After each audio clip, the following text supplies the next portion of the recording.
जवानी में कोई भी ऐसा अपराध नहीं जो हो ना जाए। बड़ा भयानक इसमें स्वरूप होता है। इसमें केवल भोग एक ही दृष्टि रहती है, भोग भोगना। अज्ञानवश जब भोगों की प्राप्ति में बाधा पड़ती तो भयंकर वो क्रोध करता है, शोकाकुल होकर हिंसा कर बैठता है। जैसी घटनाएं सुनने को मिलती है, राक्षसी घटनाएं, ये भूत है जवानी का। जहां कामना में बाधा पहुंची, क्रोध में वो समझ नहीं पाता कि मेरे जैसा ही प्रिय शरीर उसका है जो मैं वर्ताव कर रहा हूं। सदेहेन मानेन वर्धमानेन मन्युना करोति विग्रहम कामी कामेष्वंताय चात्मनः। जैसे जैसे देह बढ़ता जाता है, पुष्ट होता जाता है, वैसे वैसे भोग वासना और अभिमान बढ़ता जाता है। वो काम परवश होकर अपना नाश करना शुरू कर देता है। यौवन, वो फिर खोटी बुद्धि वाला वैसे ही पाप करने लगता है जिन पापों के कारण उसकी दुर्गति हुई थी, नरक आदि की। वो मां के गर्भ में आया था। देहाभिमान वश निरंतर मैं करूंगा, मैंने भोगा, मैं वो भोगूंगा।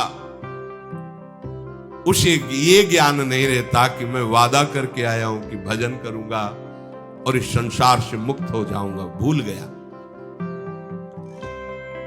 इसी शरीर से उसको फिर भयंकर कष्ट भोगने पड़ेंगे। इसी का नाम संसार चक्र है।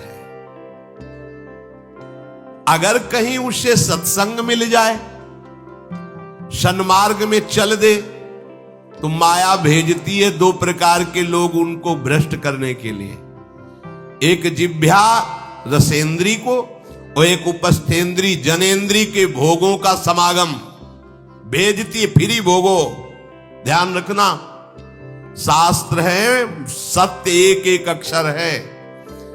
जब किसी को सत्संग मिल जाता है तो सत्संग का प्रभाव होता है भगवत मार्ग में रुचि पैदा करना, प्रभु अच्छे लगना, प्रभु का नाम जप करना, सत्य मार्ग में चलना। जब तुम सतमार्ग में चलोगे तो दो प्रकार के लोग भेजे जाएंगे।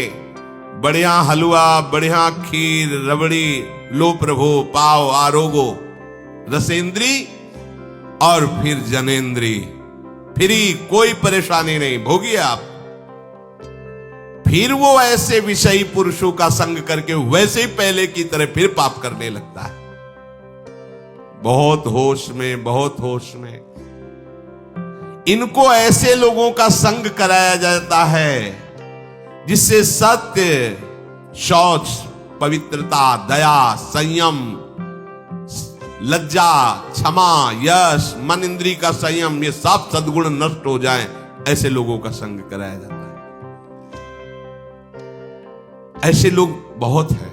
वो आपको पैसा खर्चा करके वो आपको भोग दिलाएंगे। भोगो भैया, आप इनके लिए नहीं भगवत मार्ग में आए हो, आप प्रभु की प्राप्ति के लिए आए हो।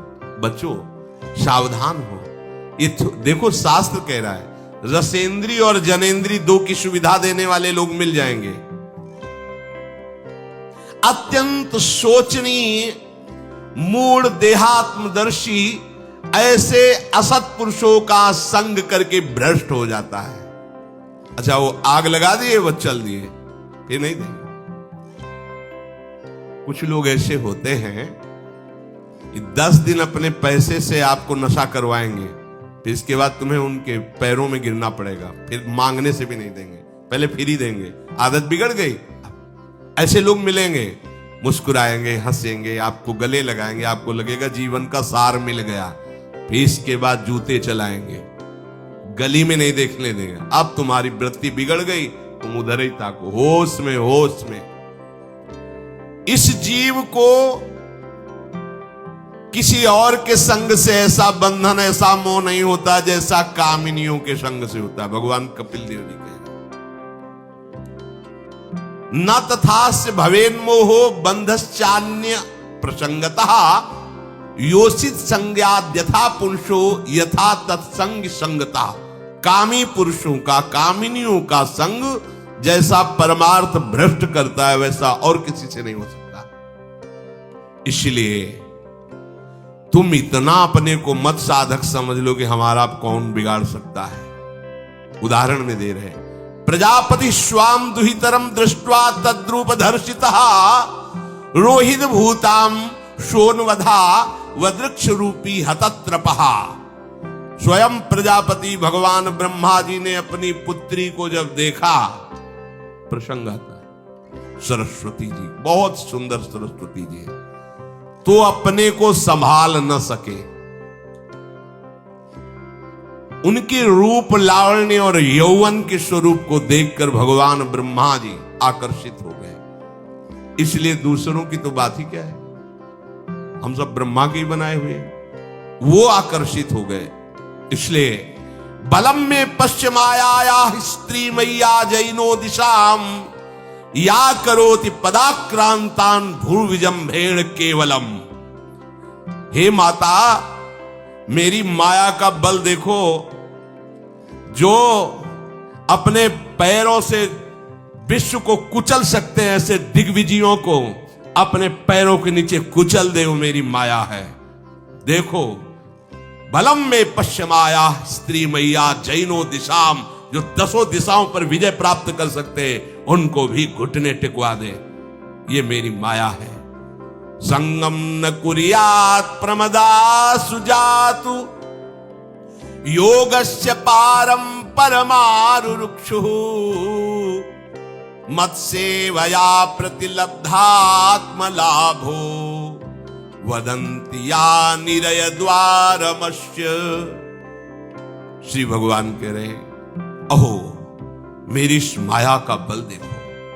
इसलिए जो मेरे को प्राप्त करना चाहता है, योगारूढ़ होना चाहता है, भजन में आगे उन्नति चाहता है, उसे चाहिए जो तुम्हें भ्रष्ट करने के लिए इशारे करे, चाहे स्त्री हो चाहे पुरुष, तजिए ताहि कोटि बैरिशम यद्यप परम सने। वो मित्र नहीं, वो माया के द्वारा भेजा हुआ दूत है। चाहे कोई भी हो, होश में तुम समझते हो कि बाजी जीत गए, भाग्य खुल गए, तरस रहे थे भोगों के लिए, मिल गए भोग। अरे नारकी गतियों से बचने के लिए तुम्हें अवसर मिला था, फिर नरक जा रहे हो।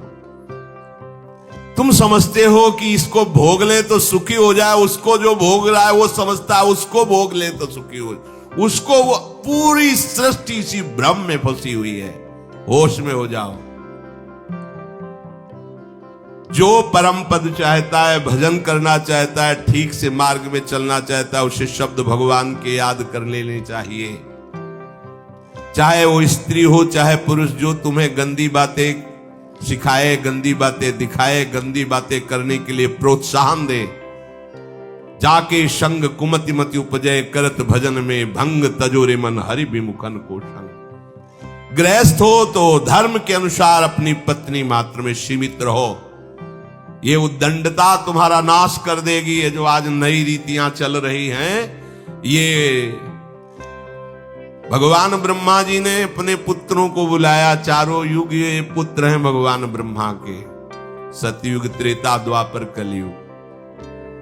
सतयुग से कहा, भाई हमने रचा है नरक, तुम्हारा स्वभाव सत्य में स्थित होना है, इसलिए हमारी आज्ञा का पालन करो कि नरक खाली भी नहीं रहना चाहिए। तो उनका पिताश्री, जब हमारा स्वभाव आपने ही रचा है तो मेरे राज्य में कोई नरक जाए, भूल चूक से किसी को नरक नहीं जाने देंगे। त्रेता से कहा तो उन्होंने कहा कोशिश करेंगे अपने बड़े भाई का अनुगमन करने की। द्वापर से कहा तो उन्होंने कहा कोशिश करेंगे आपकी आज्ञा का पालन करने की। समझना। लेकिन जब कलयुग आया तो मुस्कुरा के बोला, पिताश्री जैसे बड़े भैया ने कहा मेरे राज्य में कोई नरक मेरी जानकारी में नहीं जा पाएगा, ऐसे ही मेरे राज्य में कोई स्वर्ग या परम पद मेरी जानकारी में नहीं जा पाएगा। मैं सीधे हाउसफुल करूंगा नरक। देख लो ना, शराब पीना, व्यभिचार करना, जुआ खेलना, चोरी करना, हिंसा करना, इसके प्रधान स्थान है। ब्रह्मा जी से कहा आप चिंता मत करो, जैसे बड़े भैया कहते हैं कि हमारे राज्य में कोई नरक नहीं जाएगा, ऐसे हम आपको वचन देते हैं। अगर हमारी दृष्टि पड़ी तो न स्वर्ग जाने देंगे न परम पद में जाने देंगे। तभी महाप्रभु कहते, पाए जान जगत में सब जन कपटी कुटिल कलयुगी टंचू। कलयुग ने सबको देख रखा है, सबको अधीन कर रखा है। अगर बच सकते हो तो एक हरिनाम है, राधा नाम है, जो कलयुग का प्रभाव नहीं पड़ने देगा। इसलिए होश में, चाहे वो पुरुष हो या स्त्री हो, रिश्तेदार हो, नातेदार हो, कोई हो, जिसके संग से भोग वासना बढ़े, भगवत विमुक्ता हो, दूरी बना लो, तत्काल दूरी बना लो। वो मित्र नहीं, वो भारी दुश्मन है, जो तुम्हें फिर वही दुर्गति में ले जाएगा जो गर्भ में वादा किया वो नहीं कर पाओगे। भगवान कह रहे, मैं इसलिए मना कर रहा हूं कि ये खुला हुआ नरक का द्वार है। वदंती या निरय द्वारम अश्य, निरय माने नरक का द्वार, अश्य माने ये भोग विलासिता खुला हुआ नरक का द्वार है। इसका भाव ये है, इसमें सुख तो है नहीं, सुख भासता है। भासना और है में अंतर है। जैसे रेत में हम देखते हैं सूर्य की किरणें पड़ने पर निर्मल जल भासता है, और प्यास के कारण हम दौड़े तो वहां बालू ही मिलेगी, फिर आगे भासता है, फिर भागे तो फिर भागने से प्यास बढ़ती जाती है, पानी मिलता नहीं। ऐसे ही परस्पर आकर्षण में सुख भासता है, होता नहीं। जब हम उसको स्वीकार कर लेते हैं तो एक मन में उदासी आती कि यहां वो तो मिला नहीं जो चाह रहे थे, तो वो दूसरा दिखाता है, वो आगे, वो उधर गया, तो फिर वो पूरा जीवन नष्ट हो जाता है। और मिला नहीं क्योंकि है नहीं, भासता है, सुख भासता है नहीं। प्रभु में सुख भासता नहीं, प्रभु में सुख है, भासता नहीं है। इसलिए जो भासता में लगे वो प्रभु में नहीं लग पाते, क्योंकि वहां भासता नहीं है, वहां भास रहा है, वो है नहीं। यहां है, भास नहीं रहा है तो है का परिचय नहीं है, इसलिए वो यहां लग। और जो लग गया, नाच नाच के मीरा जी कहती, पायो जी पायो मैंने राम रतन धन पायो। पति है। प्रथम रात्रि में मीरा जी ने राणा साहब से कहा कि आप हमारी बात शायद समझ सकते हो, आप हमें स्पर्श मत करना। मैंने सुहाग गिरधर के नाम का भरा है, मैं तुम्हारी पत्नी नहीं हूं। लोक व्यवहार के कारण तुम पति रूप में आए हो, मैं चाहती हूं कि तुम मेरा सहयोग करो। मैं एक पतिव्रता हूं गिरधर की। मेरे तो गिरधर गोपाल बैठे थे एक ही सैया में, उतर के चरणों में बैठ गए। मीरा जी के चरण पकड़े के, अहो भाग्य, मुझे ऐसे सौभाग्य मिला आपका पति होने का। एकांत में आप हमारी गुरु होंगी और समाज में आप पत्नी का स्वांग करेंगे, जिससे आपको विक्षेप नहीं पड़े। आजीवन निर्वाह किया, एकांत में गुरुवत मीरा जी के प्रति व्यवहार करते राणा साहब, और व्यवहार में मीरा जी पत्नी जैसा व्यवहार में बाहर, अंतर में ऐसी सदगति हुई राणा की जो बड़े बड़े योगियों को दुर्लभ है। मीरा जी जीवन में कभी भी किसी भोग को स्वीकार नहीं किया। गिरधर के रंगराजी, सब भोग चरणों में लुट रहे थे। सोचिए, राज परिवार में ब्याही गई, क्या था, किसी भी सुख की आकांक्षा नहीं। यह है रंग श्री हरि का, है नहीं ना उनमें सुख। जो है सुख वो मिल गया तो फिर भासने की तरफ क्यों बढ़ेगा। इसलिए ये जो मेरी माया है, ये मित्र बनकर पहले सेवा के बहाने से धीरे धीरे पास आती है। आती है का शब्द माया के लिए है, वो किसी भी रूप में होगी।